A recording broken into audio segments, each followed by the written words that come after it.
नमस्कार, मी डॉक्टर कविता पवार, आयुष्मान आरोग्य मंदिर रामेश्वर देवळा. तर आज आपण एक माहितीसाठी एक व्हिडिओ बनवत आहोत.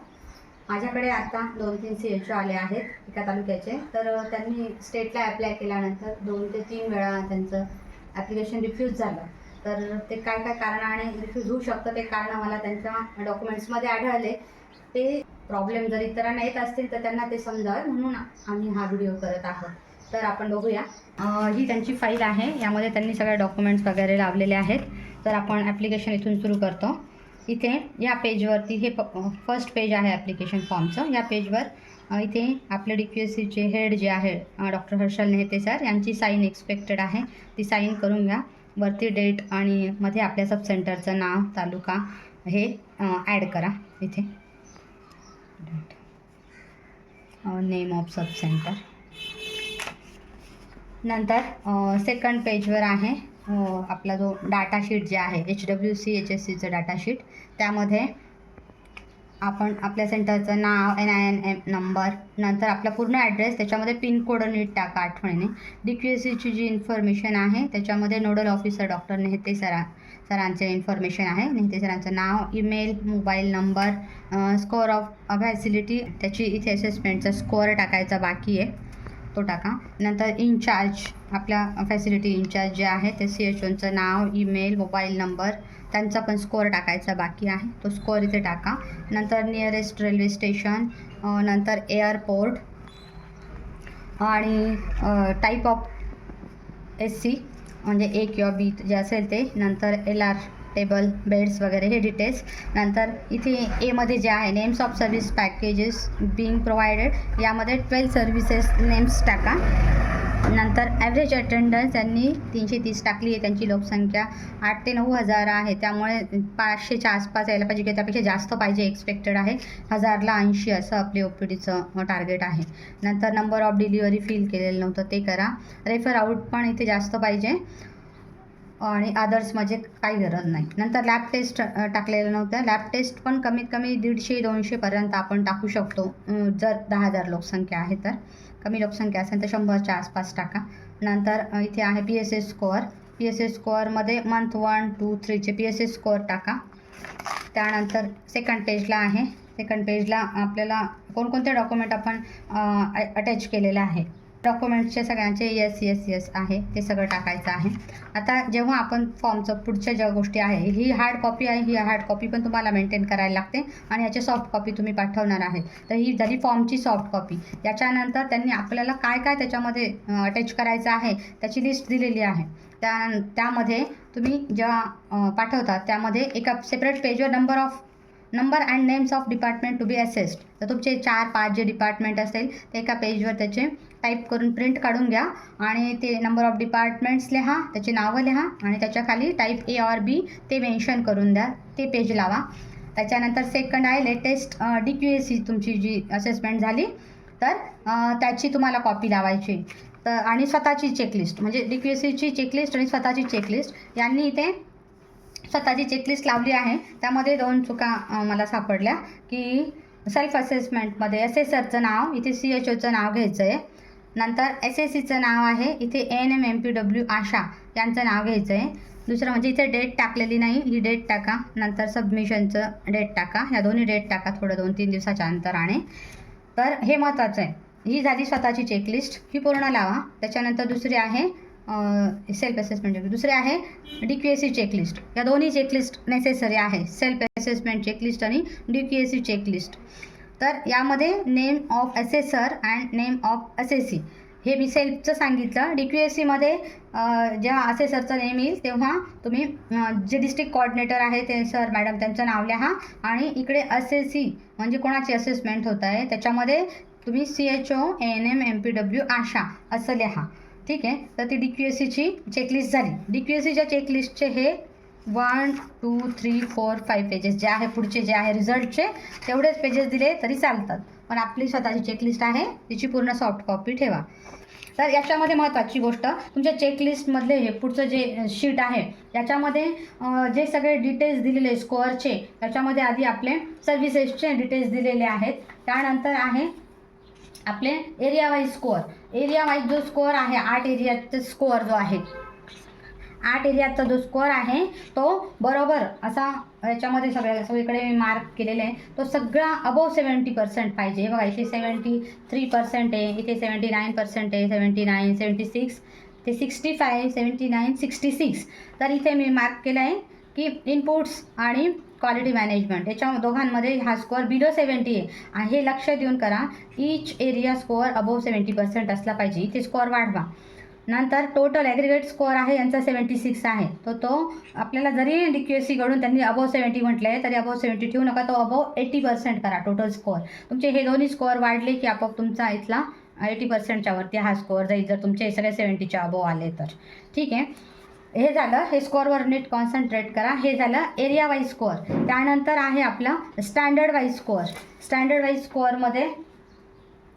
वाईज स्कोअर हा 60 to 70% पाहिजे. आता हे सगळे स्टँडर्ड आपले दिले, 50 स्टँडर्ड आहे आणि टाईप बीला 50 आहे आणि टाईप एला 48 आहे. तर हे बघा याच्यामध्ये मी त्यांचे सगळ्यांचे हे काढलेले आहे. 100% फार क्वचित येतं आपले, बाकीचे सगळे स्कोअर तुमचे 60च्या पुढे 70च्या आसपास यायला पाहिजे. ते काही ठिकाणी 53, 42, 38, इथे 60, 54, 57 असे आलेले. एवढ्या ठिकाणी ते असे स्कोअर आले आहे. ह्या पेजवर बघूनच तुमचं ॲप्लिकेशन लगेच रिफ्यूज होतं. त्यामुळे ह्या स्टँडर्डमध्ये जा आणि तुमचे मार्क्स कुठे कुठे लेस होत आहे ते बघा. जास्तीत जास्त मार्क्स वाढवायचा प्रयत्न करा. असेच मार्क्स वाढवा जे तुम्हाला इझिली अचिवेबल आहेत असं. आणि हे सगळे जे स्टँडर्डचे स्कोअर जे आहे ते सगळे 60 to 70% करा. ठीक आहे, तर तिसरा कॉलम आहे फॉर्ममधला last minute of meeting of quality improvement team. तर मी तुम्हाला पाठवलं होतं त्याची पण PDF. तुमच्या क्वालिटी टीमच्या फॉर्मेशनची पहिली मीटिंग, नंतर दुसरी, तिसरी अशी सगळी तिन्ही प्रकारच्या मीटिंग, त्यांच्या सगळ्यांच्या साईन्स, स्टॅम्प हे सगळं अवेलेबल त्याच्यावर असलं पाहिजे. अशा पद्धतीने त्याची सॉफ्ट कॉपी बनवून घ्या. नंतर 4 नंबरला आहे work instruction as per service package. त्याच्यामध्ये यांनी WI घेतलेल्या आहे. तर वर्क इन्स्ट्रक्शनमध्ये तुमच्या ज्या आहे 12 प्रकारच्या त्या घेणार तुम्ही. त्यामध्ये एक महत्त्वाची गोष्ट इथे त्यांनी मिस केलेली आहे, साईन वगैरे घेतले आहेत, पण एक महत्त्वाची गोष्ट जी आहे ती डॉक्युमेंट नंबर, व्हर्जन नंबर आणि आणखी एक आहे डेट ऑफ प्रिपरेशन आणि इफेक्टिव्ह डेट. तर डॉक्युमेंट नंबर तुम्ही वर्क इन्स्ट्रक्शनला 1, 2, 3, 4 सुरू करा आणि पॉलिसीचा आहे तो पण 1, 2, 3, 4 असं 2 वेगळे सेपरेट नंबर सुरू करा. याला पॉलिसीला P1, P2 असं घेऊ शकता, वर्क इन्स्ट्रक्शनला W1, W2 असं घेऊ शकता. मी तसंच केलेलं आहे. डेट ऑफ प्रिपरेशन तुम्ही आज जर ही पॉलिसी केली तर मग तुम्ही आज समजा 12 ऑगस्ट टाकलं, 12/8/2026, तर इफेक्टिव्ह डेट तुम्ही टाकणार की 11/8/2027 असं, म्हणजे 1 वर्ष ती इफेक्टिव्ह आहे अशा डेट पण टाका तिथे. आणि बाकी नेम ऑफ फॅसिलिटी वगैरे ते सगळ्या गोष्टी घ्या. तुमची स्वतःची MOची आणि THOची साईन घ्या. आणि याचे 3 पेजेस, फर्स्ट 3 पेजेस तुम्हाला पाहिजे ना, 1, 2, 3 असे 3 पेजेस फक्त याचे घ्या. अशा या 12 सर्व्हिसेस झाल्या. वर्क इन्स्ट्रक्शनचं पूर्ण झालं. वर्क इन्स्ट्रक्शन झाल्यानंतर copy of hospital wide policies. त्याच्यामध्ये 3 पॉलिसी दिलेल्या आहे, क्वालिटी पॉलिसी, मेंटेनिंग रेकॉर्डची आणि 2 वे रेफरलची. तर ते आपलं बोलणं झालं होतं जेव्हा आपली मीटिंग झाली होती, त्याच्यामध्ये मी सांगितली होती की क्वालिटी पॉलिसी त्याचं पण पॉलिसी डॉक्युमेंट नंबर 1, 2, इम्प्लिमेंटेशनची date, approved by, prepared by आणि सायन्स आणि स्टॅम्प क्वालिटी पॉलिसीमध्ये घ्या. आणि सगळ्यात महत्त्वाची सूचना तुम्हाला तेव्हा पण मी सांगितलं तर पुन्हा सांगते की व्हिजन मिशन जरी आपल्यासारखे असले तरी त्याच्यात शब्दांमध्ये मॉडिफिकेशन करा. आणि क्वालिटी पॉलिसी सेल्फ मेडच असली पाहिजे. मग तुम्ही गुणवत्ता धोरण म्हणून ती मराठीत करू शकता किंवा तुम्ही इंग्लिशमध्येही तुमची क्वालिटी पॉलिसी करू शकता. शॉर्ट बट स्वीट करा, पण क्वालिटी पॉलिसी सेल्फ मेडच असली पाहिजे. दुसरं आहे क्वालिटी ऑब्जेक्टिव्ह. क्वालिटी ऑब्जेक्टिव्हबद्दल पण मी सांगितलं होतं की क्वालिटी ऑब्जेक्टिव्ह पण सेल्फ मेड असले पाहिजे. तर ऑब्जेक्टिव्ह कसे असले पाहिजे, स्मार्ट असले पाहिजे. आपण स्मार्टचं बोललो होतो त्याच्या फुल फॉर्मबद्दल की कसे असायला हवे असं. तर स्पेसिफिक, मेजरेबल, अटेनेबल वगैरे वगैरे ते सगळ्या गोष्टी आहेत. तर ते बघून घ्या तुम्ही. तर क्वालिटी ऑब्जेक्टिव्ह घेताना पण तुमच्या एरियात जे प्रॉब्लेम्स आहेत, जे इश्यूज आहेत, ज्याच्यावर तुम्ही काम केलं आहे किंवा करणार आहात, तुमचे टार्गेटेड आहेत असे क्वालिटी ऑब्जेक्टिव्ह ठेवा. जसं की मी माझ्या एरियात ॲनिमिया, मालन्यूट्रिशन, इम्युनायझेशन आणि NCD हे 4 पॉईंट घेतले होते ऑब्जेक्टिव्हसाठी, की reduce anaemia, reduce malnutrition, to increase rate of immunisation आणि to reduce mortality and morbidity rate due to NCD असं घेतले होते. तुम्ही कमीत कमी 2 ते 3 ऑब्जेक्टिव्ह घ्या आणि तुमच्या एरियाशी कन्सर्न जे प्रॉब्लेम असतील त्याच्याशी कन्सर्न ते घ्या, म्हणजे ते क्वालिटी ऑब्जेक्टिव्ह होती. ते तुम्ही इंग्लिशमध्ये लिहू शकता कारण त्याच्यात मेडिकल टर्म्स असतात. त्याच्यामध्ये पण तुम्ही टाईम मेन्शन करा, की 6 महिन्यात आम्हाला हे करायचं आहे, 1 वर्षात आम्हाला हे करायचं आहे, किंवा 1 महिन्यात हे करायचं आहे, असं जे असेल ते सगळं त्याच्यामध्ये मेन्शन करायला हवं. तर हे क्वालिटी ऑब्जेक्टिव्हचं झालं आणि क्वालिटी पॉलिसीचं झालं. तर हे सगळे डिटेल करा. हे क्वालिटी मॅन्युअल तुम्हाला नॅशनलला पण प्रेझेंटेशन करायचं असतं आणि प्रयत्न करा की जी क्वालिटी पॉलिसी आहे ती मराठीत करा, कारण की तुमची क्वालिटी पॉलिसी काय आहे, गुणवत्ता धोरण काय आहे, हे तुमच्या स्टाफला पण ते एक्सप्लेन करायला लावतात. त्यामुळे आपल्या स्टाफला ते कळलं पाहिजे. पण जर असेल इंग्लिश तरी काही हरकत नाही. त्यानंतर दुसरी आहे रेफरल पॉलिसी. तर त्याच्यामध्ये refer unit upward and downward अशा पद्धतीने लिहायचं आहे. तर त्याचा फोटो मी टाकते याच्यानंतर. तर ते पण तुम्ही तुमच्या ओन लँग्वेजमध्ये लिहा. तुमचे युनिट्स लिहा, म्हणजे की माझं सब सेंटर रामेश्वर आहे, माझे HWC रामेश्वर आहे, तर फर्स्ट रेफर युनिट माझी PSC Kharda, second RH, third civil hospital, fourth medical college किंवा संदर्भ रुग्णालय वगैरे. तर ते मेन्शन करा. ते अपवर्ड आणि डाऊनवर्ड असं दोन्ही पण मेन्शन करा आणि तुम्ही कोणत्या पद्धतीने करता ते, जसं ॲक्टिव्हिटीज, रिस्पॉन्सिबिलिटी वगैरे काय आहे ते सर्व त्याच्यामध्ये मेन्शन करा. म्हणजे ती तुमची स्वतःची बनवलेली रेफरल सिस्टीम आहे, 2 वे रेफरल सिस्टीम, ते लक्षात येईल. आणि फॉर्मॅट ऑफ रेफरन्स स्लिप यांनी टाकलं आहे, मी नव्हतं टाकलं, पण वाटत असेल तर तुम्ही टाकू शकता.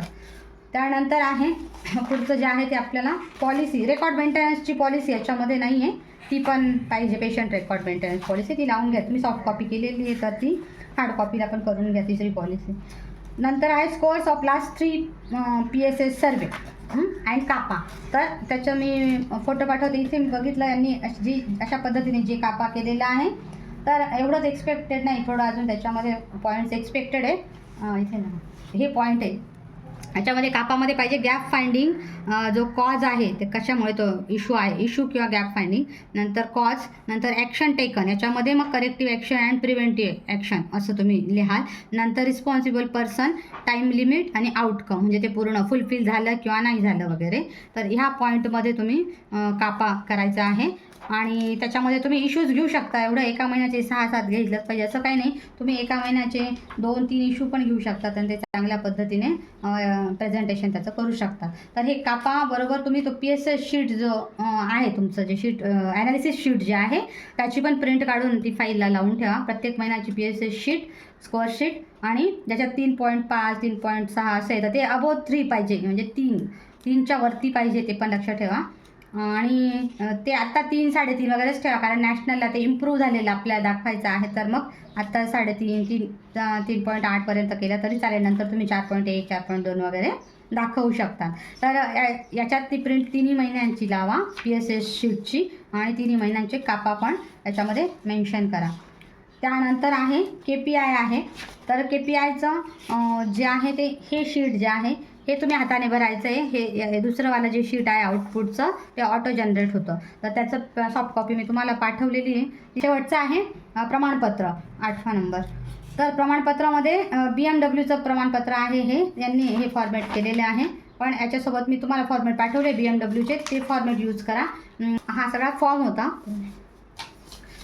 अशा पद्धतीने आपल्याला स्टेट असेसमेंटचा फॉर्म भरायचा आहे. तरी यात कुणाला काही अडचण असेल, कंप्लेंट असेल तर तुम्ही त्याबद्दल माहिती विचारू शकतात.